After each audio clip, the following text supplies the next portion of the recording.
Hello, everyone, and welcome to this wonderful session with us. I'm so glad to be part of this conference. I'm really excited to be in the presence of people who have in global development work and continue to do great things across the globe.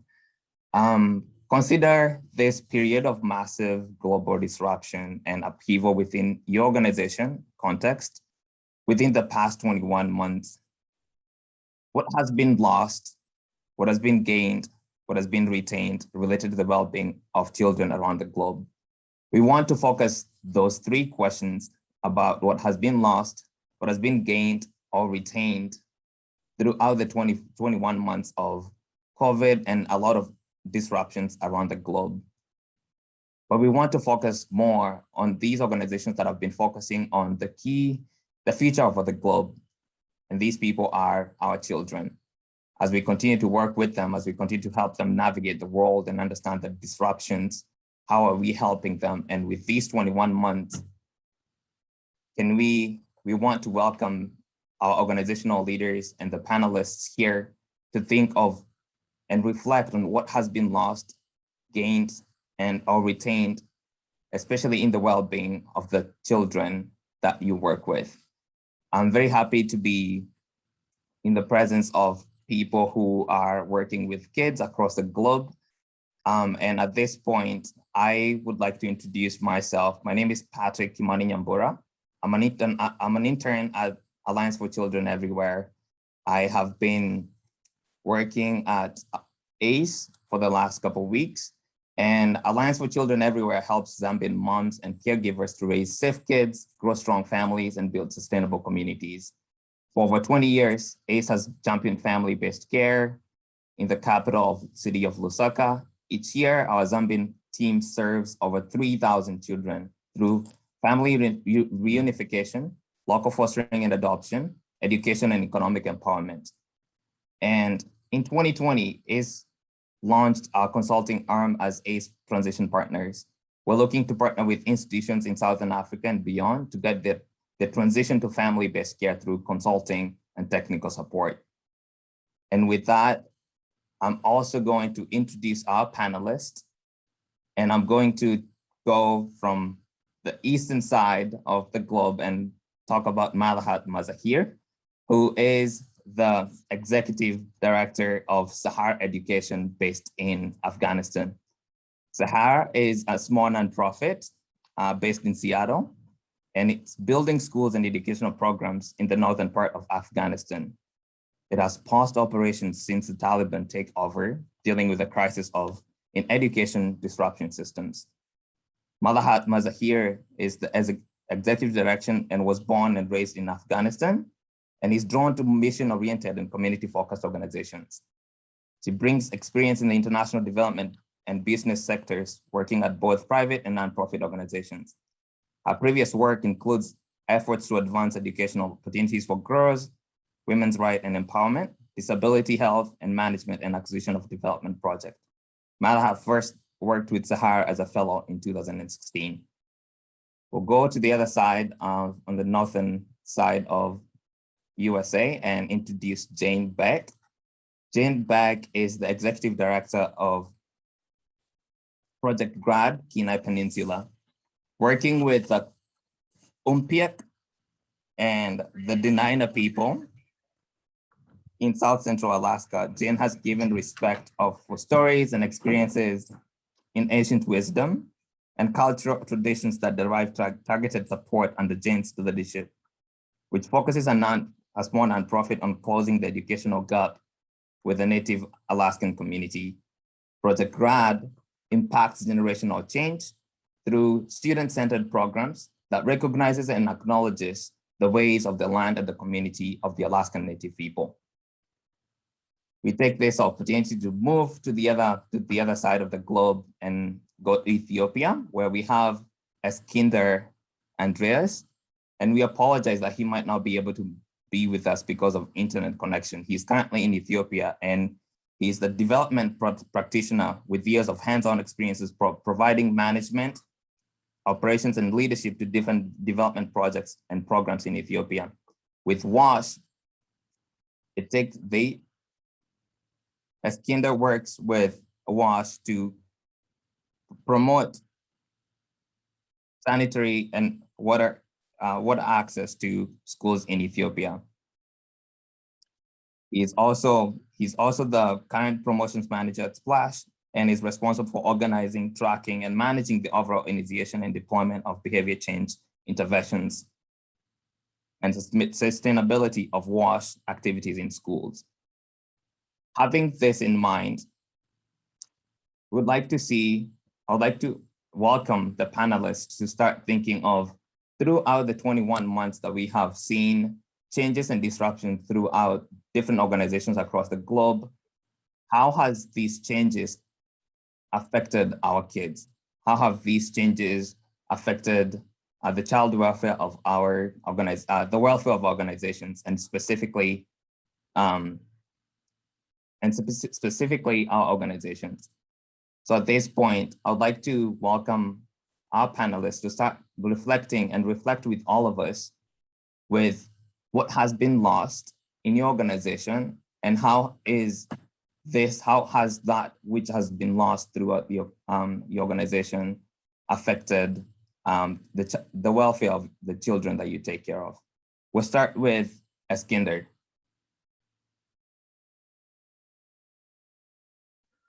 Thank you very much, Kimani, and thank you all for joining our session here. My name is Eskinder. I'm from Splash International. I'm the WASH promotion manager at Splash. Before I take you to what we lost, I will just briefly introduce you about Splash and our model of intervention. So Splash is an international charitable organization that was established back in 2007, and it has been implementing WASH-specific projects in different parts of the world, for instance, in Asian countries and also in Ethiopia. So we do have two components of the WASH program. We have the hardware and the software program. So for the hardware, we design and we build child-friendly WASH infrastructures such as hand washing stations and drinking stations. We also build water reservoirs. As you know, our city is one of those water-stressed cities in the country. So we need to have more storage of water for an uninterrupted water supply for hand washing and drinking. So we also install filtration systems so that children can access safe and clean drinking water at any time while they are in school. We also have sanitation facilities that we design and build, and this sanitation is accessible and friendly for children with disabilities and also for menstrual hygiene management purposes. So this is the infrastructure, and on the other hand, we have the behavior change program, which means that we need to change the behavior of children with regards to keeping personal and environmental hygiene, washing hands with soap, and using the infrastructures properly, the sanitation properly, so that it becomes a behavior, learned behavior for the children. So we have different programs to engage children in WASH clubs, in different trainings, in dramas, in plays, so that the WASH would become their permanent behavior that they learn in their school. So these activities or this overall project was highly impacted by COVID because COVID was declared as a national emergency in Ethiopia back in March of 2020. And since then, the government took precautionary measures to contain the spread of the virus, so that schools were closed following that. And the closure of schools actually did not impact our infrastructure implementation, but it has significantly affected our behavior change interventions, because most of our trainings require gathering children, teachers, janitors, and school management. so that we provide the different behavior change training. So it has negatively affected our overall behavior change approaches, and this has created a major delay. And the other thing is it created, while schools were closed, our infrastructures were completed. And while students returned back after 8 months, they started using the facilities without the necessary behavior change orientations. So it meant that, there was a mismanagement of the facilities, and there was a poor exercise of, hand hygiene in terms of using the facilities. And also, so this has also created, more burden on our operation and maintenance costs. The other thing is, because schools were closed, there was a major time slack. So teachers and school management was more focused on catching up with the time that was wasted already. So they didn't give adequate time for a different WASH promotion and behavior change intervention. So that was one major drawback, that has affected our. Thank you. Thank you so much, Eskinder. We really appreciate it. And due to the time that we have, we'll move on to the next person. And this is Jane, working with Native communities in Alaska and in Project GRAD. What would you consider to have been lost throughout the 21 months that everyone was going through? Yes, it's morning here, so good morning to everybody. And I just want to start by saying I'm humbled to be among you. Thank you for all your work globally and with children. Really, truly, it takes all of us to make our impacts, however small they may seem on certain days. But in terms of what was lost, I think COVID has, of course, as everybody knows across the world, created a lot of school closures. And with those school closures, children who, at least in the case of the children that we work with, who are already isolated in rural communities, hard to access, difficult to get to, it's increased that isolation. And I believe that there's a lot of concern about academic loss, literacy and numeracy and your basic academics proficiencies. And however, I believe that a larger concern is the social emotional connections that those children have with caring and trusting adults, whether it's our Project GRAD staff or their teachers or counselors. In these small, we work in very small communities, and so their access to people outside of their families, outside of their very small community of maybe 200 people, it's just been a real difficult to keep those connections alive. And with that, we don't have the same eyes on those children, and so we're concerned about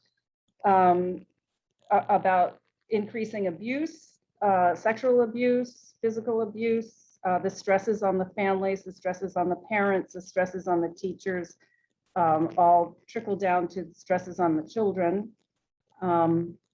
We have seen a great decrease in the number of reports, mandatory reports, that when a child comes to school and says something or behaves in a certain way that is a red flag that there might be some trouble at home, those teachers can intervene. And at this point, there's less, those reports are down about 60%, which leads us to believe that there's trouble happening and that we can't get to it. So while we work with education and we work with reading and numeracy and literacy and all of that, really none of that learning loss is going to be regained without those connections and caring and trusting adults.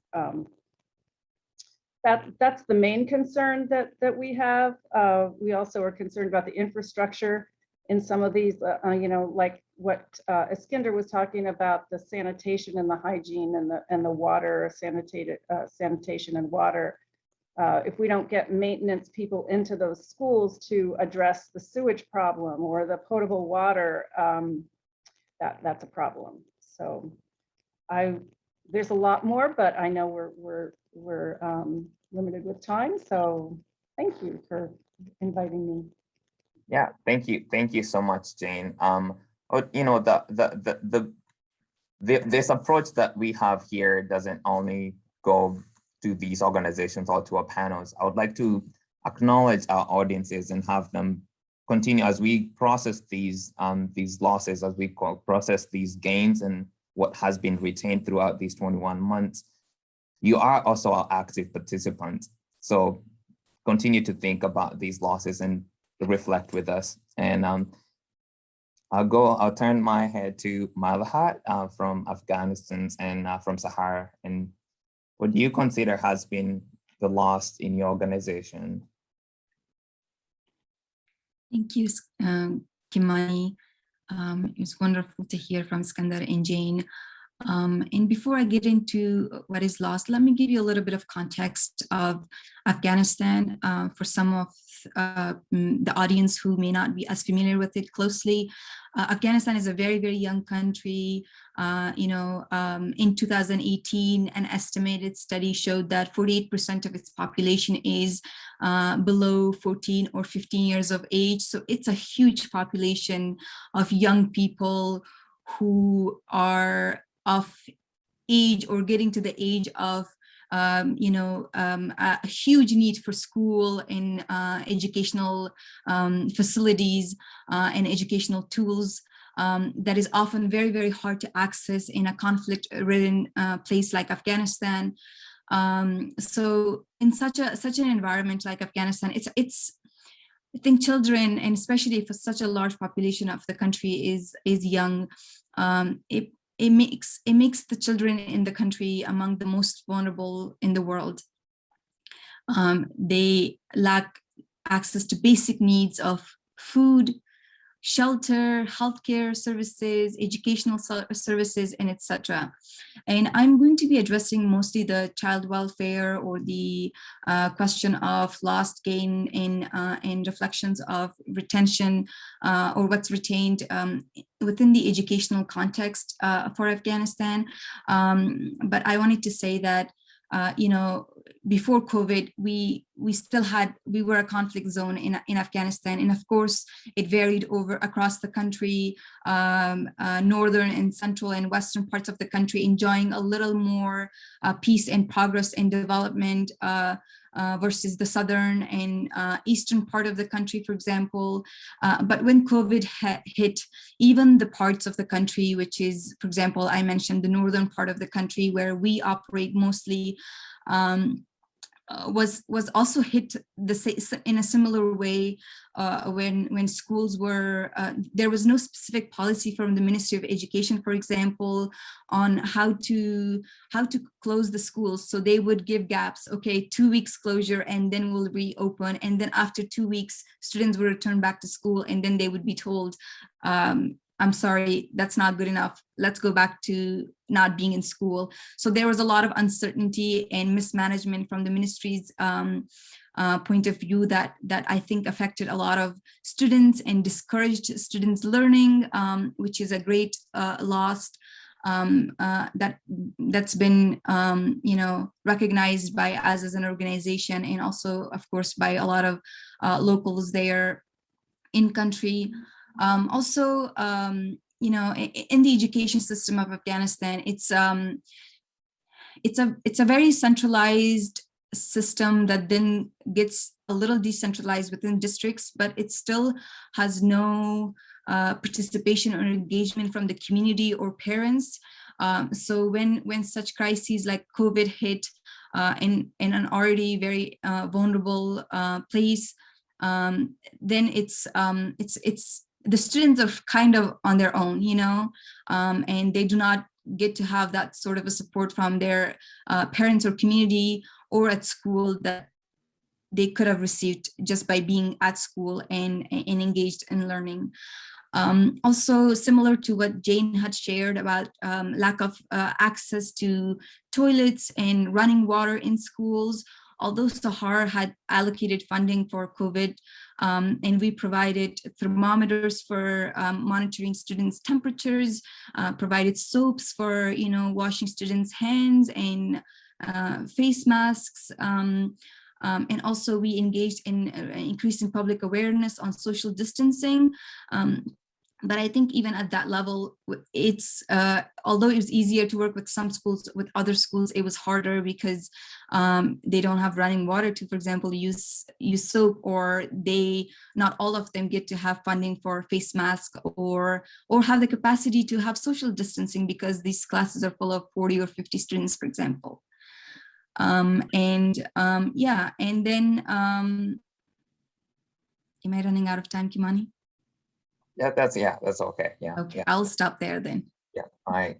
Well, thank you so much. As we continue to reflect on our breakout session is focusing on SDG 2, 4, and 6. And, when you consider zero hunger, when you consider quality education, when you consider clean water and sanitation, this is the bane of child welfare. This is the focus that everyone across the globe continues to focus on, to make sure that the future of global development, the future of institutions, the future of what we want to eventually create as global development representatives and champions, we want to protect these people. So as we shift focus, I invite every organizational leader, everyone who is here with us, the audience, continue having this in mind, but also reflect on how human-sized human you can be as one. My supervisor would always tell us throughout the 21 months. So I'll move on to the next question. And the next question is, what was gained in your organizational context when you consider child welfare and the programs that you do? And the first panelist to respond to this will be Jane.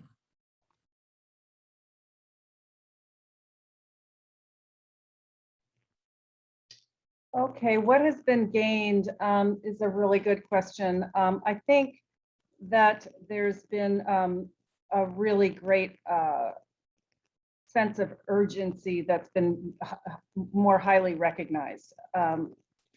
Equitable access to education has been a problem for time immemorial. The children that we work with are, again, just to repeat myself a little bit, are in isolated rural communities in Alaska, and they do not have the same access and equitable quality education as some of their peers do in other communities in Alaska and across the globe. So that sense of urgency is really front and center now, and it's getting the attention that it needs to get. Now, what do we do about that sense of urgency? At Project GRAD, we're at least in the small impact that we have in this area, we're changing our mindset. We're getting more creative and innovative. I've been reading a book called A Beautiful Constraint, and it talks about three kind of levels of perspective. And one is like when you're hit with a constraint, you can be a victim, which kind of destroys your ambition. You go into a victimhood place. The next kind of level up is what they refer to as a neutralizer. And as a neutralizer, you just kind of power through. You want to just kind of get through. How do you power through this challenge? And lastly is a transformer. And as a transformer, you're looking at these constraints and these challenges as an opportunity for growth. And we all know that the systems of education, at least in my opinion, have needed to be addressed, and the systems have needed to be brought to become more progressive and more effective and more focused on what children and teachers and communities and parents and families really need to thrive. So I feel like in our case anyway, that we're somewhere between, like, you go through those victim, neutralizer, transformer stages. And I can remember very well being in that victim place with COVID, like, oh my gosh, how do we do this? And almost, you know, throwing up our hands. And then moving into the neutralizer, how do we power through? What are we going to do? And then we're somewhere between the neutralizer and the transformer. We're transforming the way we do things with innovative ways to connect with children, innovative ways to deliver academics and social emotional connection. So yeah, so we're shifting our mindset. So thank you.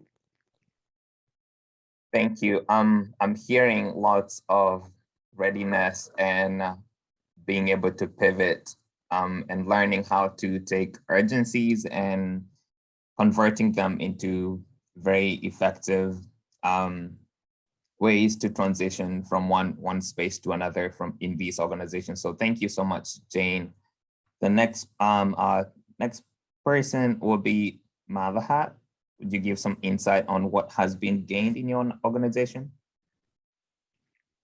Thank you. That was fascinating, Jane. I like the structural systemic analysis you provided. I think that resonates with me. And I think looking at it in terms of practically within our organization, I think just like I had mentioned some of the losses, there's a lot to be gained also from the crisis. I think it has given us as an organization and also to our partners on the field a chance to reassess our work in Afghanistan, in our communities. We tried to change our methods of providing services. For example, we tried to, the programs that we were providing, we're trying to provide them online. That was one of the ways we changed or pivoted our programs. But then we realized the need was actually, this wasn't meeting people's needs because it wasn't just enough to have the courses be transformed or provided online, but a lot of these students couldn't join the classes because they didn't have internet. And if they were to be provided a space to come and access internet, then they would be, they would require a bigger place where there would be social distancing and things like that. So there were challenges to work through, and there were methods. It had given us an opportunity to try different methods and deliver services. It also gave us a chance to understand some of the gaps within our services that we've provided. We've been in Afghanistan and operating for the past 20 years, building schools and programs. So it sort of gave us that opportunity to step a little back and reassess what is our goal going forward, for example, and that was, for example, to empower the voices of more women and girls in those communities and among those students. It was also to pay more attention to the voices of local organizations or local leaders who were advocating for the most vulnerable in those areas, for example. And of course, the other gain was to work through organizations. And I think that's still something that is a work in progress where different NGOs or development groups could work together to address some of the work as a joint force within those communities. So those were some of the understandings. And of course, never to forget how to work with the local communities and never to, exclude their voices. So that would be my reflection on that.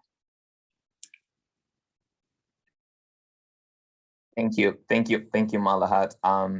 Hearing lots of resonances with and strength around local partnerships, new collaborations, and also reaching out to partnerships that you had from before and continuing to invest in those in new ways. The next person to give insight will be Eskinder. Thank you very much, Kimani. I've had some internet connectivity issues. Now, my apologies for that. So what we've gained as a result of COVID is that, as you know, we've been promoting hand hygiene in our project, and we've been advocating for the government to provide soaps for schools on a regular basis. But since COVID was first reported, the government then the government and all other actors highly promoted hand hygiene, both globally and nationally. So it was as a key COVID-19 prevention mechanism. So it was also had an effect in terms of, children's behavior in washing hands with soap. So there was an increased priority for availing soaps in schools. So the government provided soaps for schools. So soaps were not an issue anymore. There was also an increased focus for water availability in schools, so that there will be uninterrupted water supply at the hand washing stations.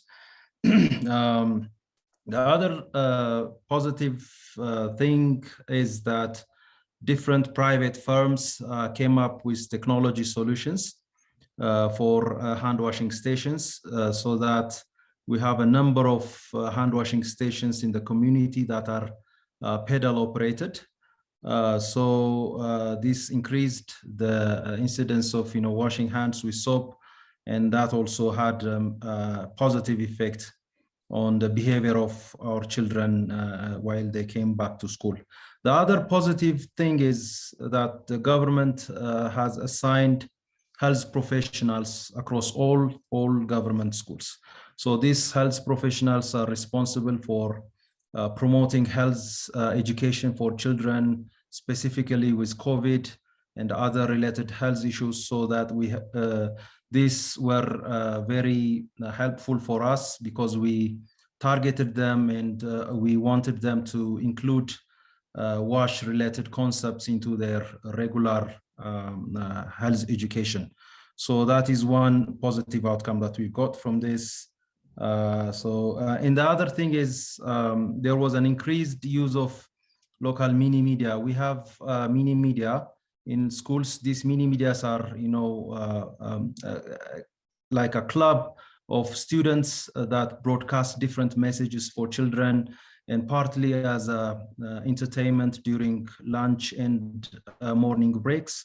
So we used that platform for the dissemination of different behavior change messages, so that our hygiene ambassadors, the WASH Club, can regularly use those mini media for promotion of WASH activities. So these are my reflections regarding to this. Thank you.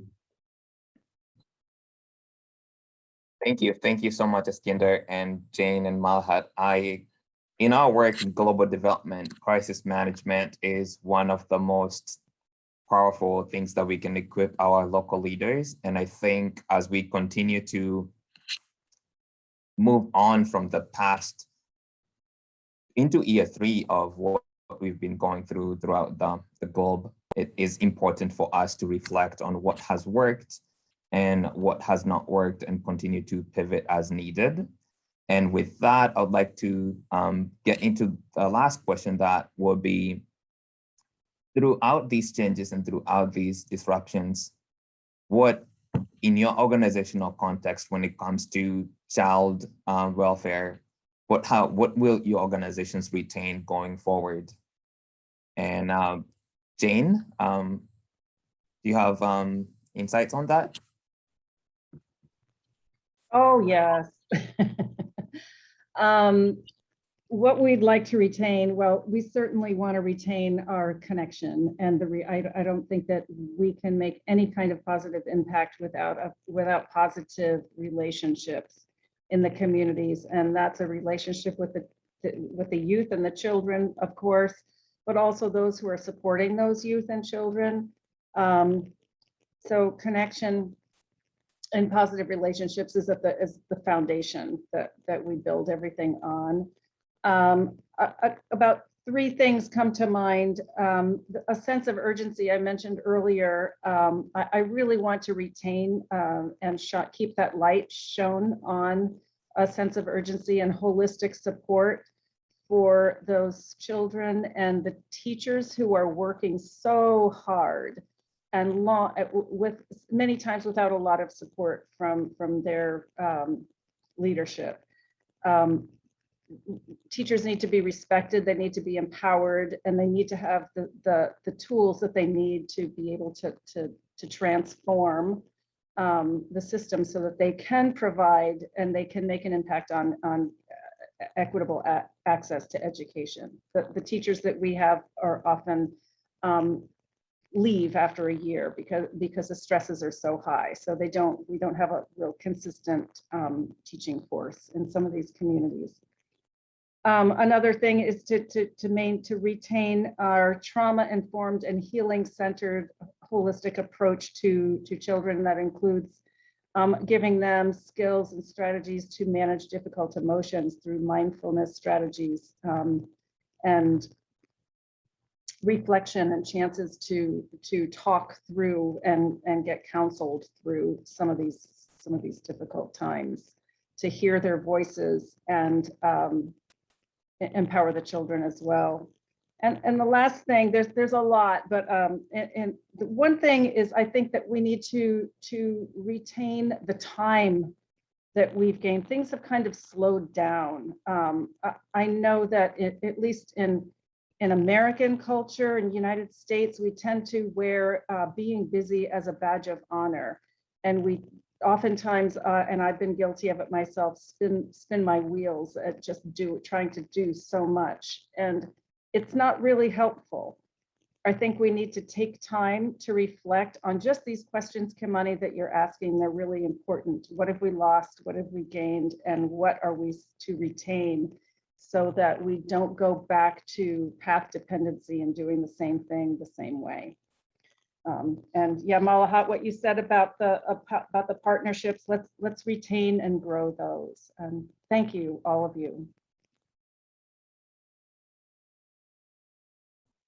Thank you, Jane. Thank you, Jane. You know, as we continue to talk about these conversations and have this conversation, I was one of these kids that, you know, we are talking about today. I grew up in Kenya picking coffee beans for $2 a day and had no hopes of going to school. And were it not for a nonprofit that sponsored my high school education, I probably would not have made it to where I am today. I have seen the participation of local organizations, local leaders, kind of being the leaders that take over the counseling, giving directions to kids, and being part of a bigger global village that continue to focus on children's welfare, continue to focus on quality education, continue to focus on access to clean water and sanitation. And as a result of these, I have been able to reflect on my own life and be able to be part of these organizations, these conversations as a whole. So I'm here today because the work that most of you do in developing world, I grew up in Kenya, and even in other countries, it is important and it is possible. But we need to recognize that even though we are organizations that are so passionate and compassionate about making things happen, global development happen, localizing resources, making sure that the local leaders are equipped as much as possible, and also having the welfare of these people is as important as our organizational growth and development. And the next person to respond to what is retained question will be Malahat.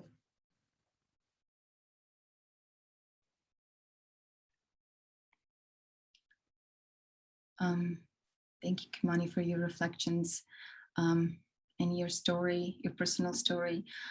So as I'm getting into the last part of our reflections, I do want to state that Afghanistan's context is a little different than, for example, the US, where Jane is speaking, or Jane's work is based at, and also Eskinder's organization, which is based in Ethiopia. So Afghanistan has been, you know, beyond COVID, it's been facing another humanitarian catastrophe, which is causing a lot of disruption within the whole system, whether it's economic, social, education system.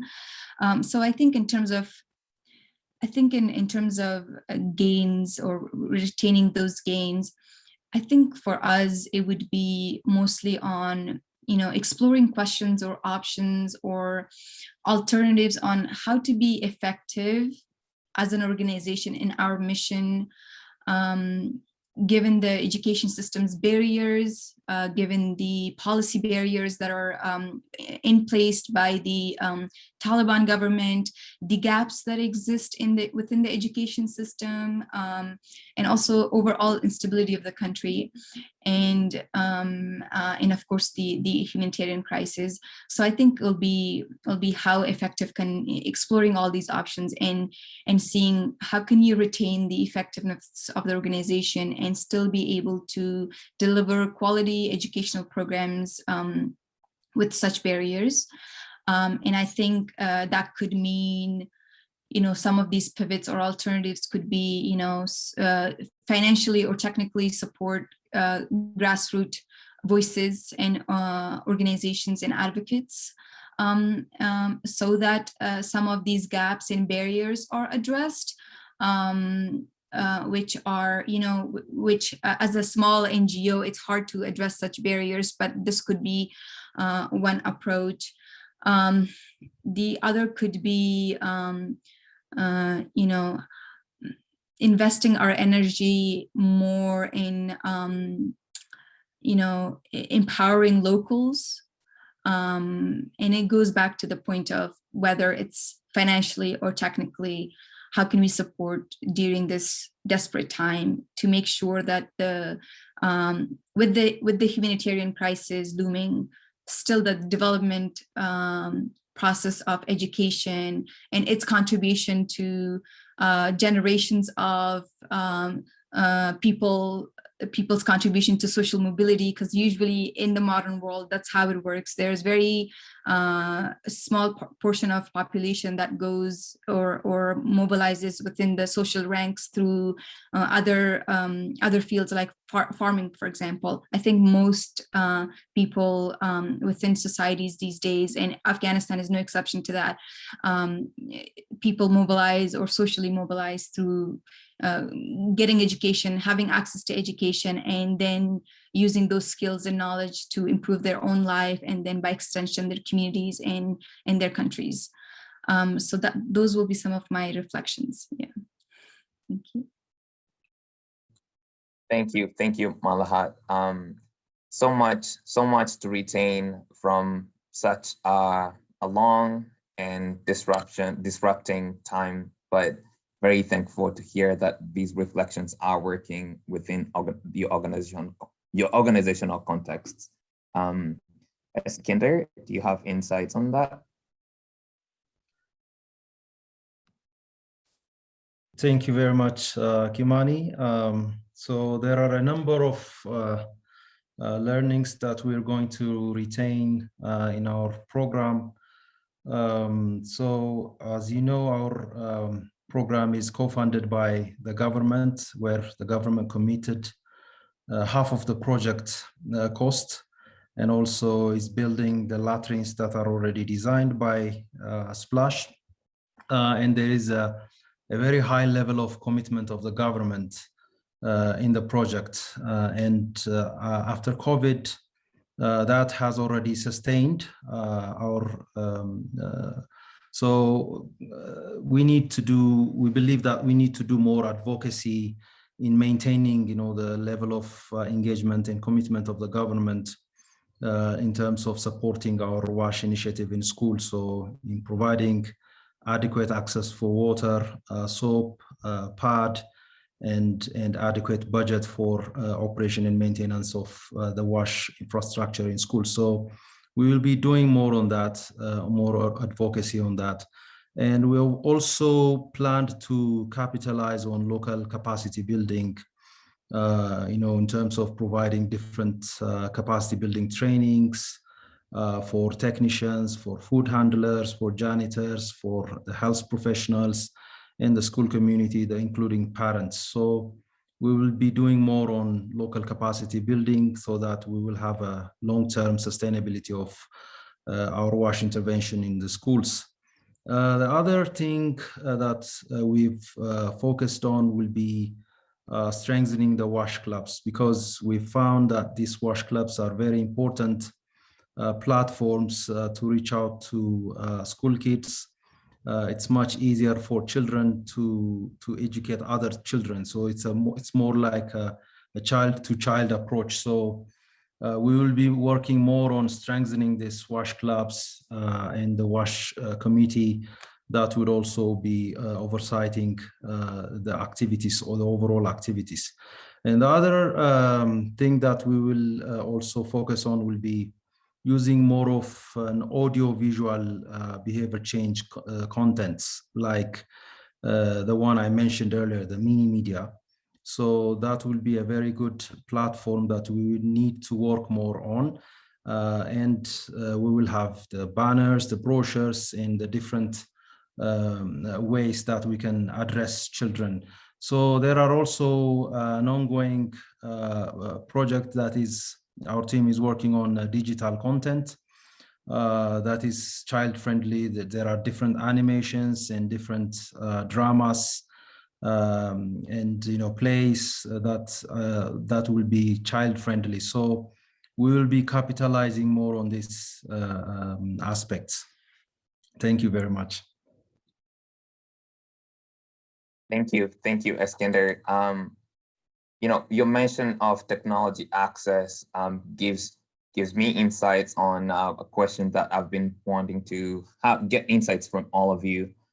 As the globe becomes smaller through technological access, quality access to education, healthcare is becoming more and more important. In your organizational context, what are the technological access or programs that you think will affect how child welfare changes in the future? And this question could, anyone could jump in and give insights to this question.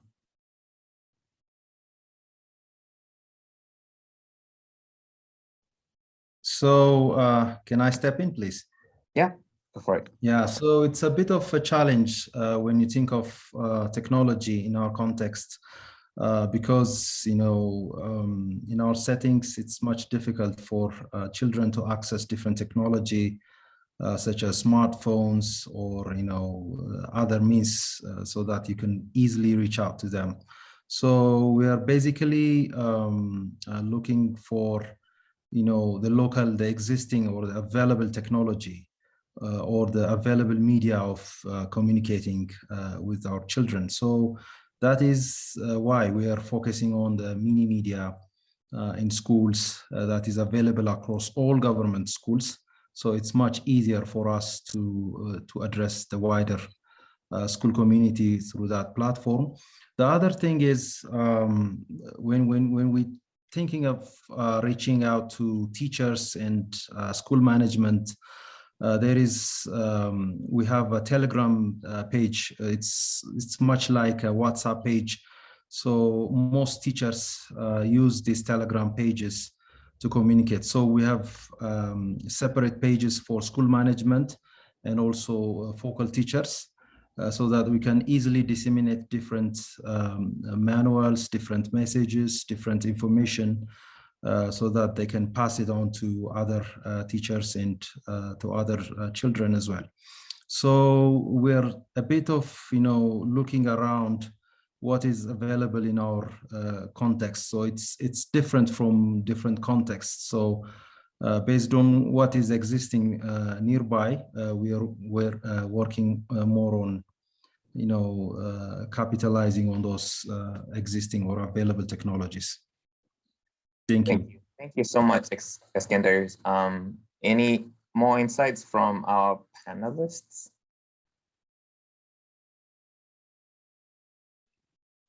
Yeah, I could speak to the context of Afghanistan. I think the question you're raising is a very, very important question in I think the path forward for global development. I think what we see in developing countries, including Afghanistan, is that that race to technology, including technology or familiarity with technology, has been slow. And in Afghanistan, we see the evidence of this. And in some ways that we have addressed it over the years is that we have partnered with the Ministry of Education in Afghanistan in the north part of the country, and we have built computer centers within schools. And those computer centers are then equipped. We have built 5 so far, and those computer centers are given computers, and students from those schools, which let's say has 2,000 students, for example, all those students can attend and take classes in those centers and become familiar with how to operate a computer, for example. And for many, many students, that's the first time they ever see a computer or the first time they ever use a computer, for example. And the other technology initiative that we have had is the coding project. We provide coding sessions to students. It's a 6-month training for girls in 2 different schools, and to become familiar with how to code and things like that. And this is a way for them to be more independent, and they can use these skills to, be freelancers and have some sort of an income after graduating from the program, and if there's an opportunity for employment. And the good thing is, even if there's a crisis like the one we're facing now in Afghanistan, they could be freelancing anywhere around the world, in any country, for example, in Asia, for example. So there are a lot of opportunities such as those, but of course, I think that progress has been, I think we still have a long way to go for including more technology within these, because I think that's how most of the wealth of our information these days come from, and because the knowledge gets renewed every minute, you have to, yeah. True. Yeah. Thank you so much, Malahat. Wonderful insights to utilizing access to technology to empower children and take care of their welfare. We are going to transition into Q&A from our audience, and I have a few questions that are already up on my screen. And the first one actually is for you, Malahat. Can you speak to the effects of the withdrawal of the US troops from Afghanistan earlier this year and how it has affected your org's operations regarding education and child welfare?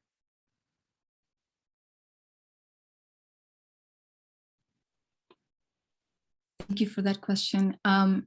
It is hard for me to address the whole question, especially in regards to the troop withdrawals, but I will summarize that it's been, as you can see, it's led to a humanitarian catastrophe in Afghanistan that's been unprecedented, even for Afghanistan's own history, which has been dark for a while now. And a lot of people have been displaced, a lot of people still at risk in Afghanistan, including my family who are still stuck there. Some of our colleagues in Afghanistan are still there. We're trying to get them out as soon as we can, but it's been 4 months and we have been facing a lot of hurdles. So waking up every day is not easy. To be honest, and this is coming from someone like myself who's been in Seattle, and can you imagine people who actually lived through it back in Afghanistan? It's led to a lot of starvation and people worrying about their day-to-day living and their children's well-being. And of course, in such crisis, children are the first victim, and they suffer the most. So that would be my reflection on the troop withdrawal and the consequences of that for Afghanistan. And of course, one other thing, excuse me. One additional comment that I would add to that is that it's collapsed. The whole, the crisis has, either the crisis has led to the collapse of the financial system, or the financial system closure and freezing has led to the exacerbation of the crisis. And that's also leading to a lot of people not having access to their money. Even if they have money in the bank, they cannot withdraw cash, therefore they cannot buy food and stuff. And the prices are very, very high. So the money that they used to have and the value that they used to get for it is not at the same value right now. In terms of how it's affected our operations have been on pause since August 15th.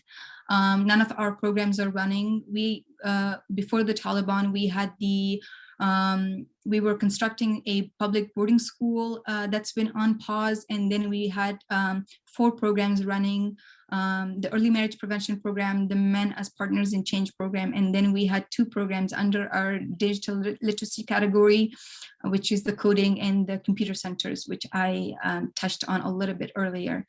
But what we have used this moment to, this time, beside the evacuations, is looking into our organization and seeing how we can, and I think I shared some of those reflections in my speech earlier, but I think that the time we have used to reflect on how the organization can better serve and be more effective within Afghanistan, given these constraints and the Taliban policies on education, for example, or the restrictions on female students' attendance in school or enrollment, things like that. So we're trying to look at those things and how we can go around those, how we can maybe design programs. We're looking at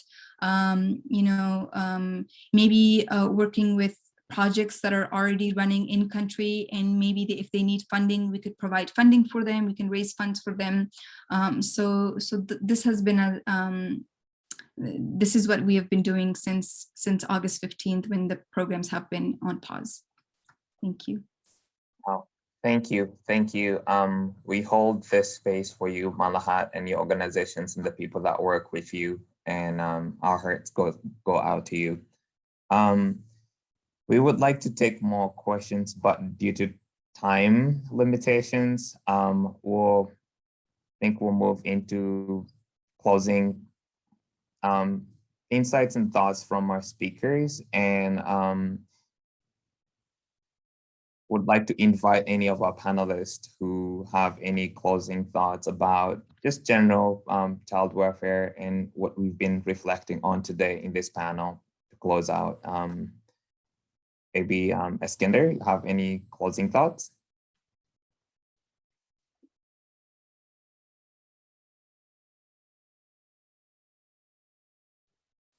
We have actually lost him on our connection right now. Oh,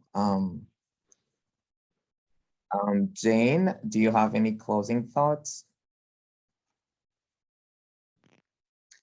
Well, I have lots of thoughts that are running around my head, to be sure. Malahat, the experience that you shared, and the challenges that you and your family and your loved ones and your community is facing, my heart breaks for you, and thank you for all you're doing.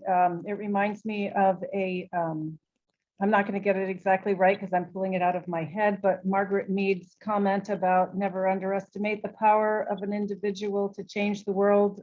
Indeed, it's the only thing that ever has. And I think that with our small nonprofit organizations, there's a lot of heart and a lot of dedication, and I know we all have those days where we want to throw up our hands and almost give up, but here we are. We have not given up, and we realize that the children deserve our hardest, our biggest efforts. And so thank you to all of you for everything you've done. I know that there's a lot of among the attendees, there's, I'm sure each and every one of those are doing a lot of work on their own in their capacity. So thank you to everybody for what you're doing for children all over the world. We're almost top of the hour here, and I want to thank you. I want to thank all our panelists and our producers and for Global Washington for putting up this awesome, very insightful session. And I would like to invite everyone to our virtual meetup that's going to happen for furthering this conversation. I'll create one of that meetup in the meetup section in the WUVA app, and I hope to continue this conversation with some of you to continue empowering our kids who are the future of global development, are the future of how we understand and continue to change the world one day at a time. And I'm very thankful for being part of this organization. And thank you so much. I'm so happy to have been part of this. Thank you so much, Kimani. We appreciate you being here with us today. I want to thank all of our speakers. Thank you all for sharing your expertise and your passion with us today. You're doing amazing work. This session will be available in WUVA, our conference app, a few weeks after the conference ends. Up next is a plenary panel on the future of US-based NGO leadership. To join, use the agenda tab to the left of your screen, click sessions, and click the session title to join. Thank you again to our speakers, and I hope everyone has a great rest of your day. Bye-bye. Thank you. Bye-bye. Thank you to all of you, and thank you, Kimani and Anthony and Stephanie and Sarah for creating this opportunity. I echo. Thank you so much. It was a pleasure. Yeah, thank you so much for being part of this. Thank you all. Apologize for taking more time. I'm sorry. That's okay. Thank you. On time. Yeah.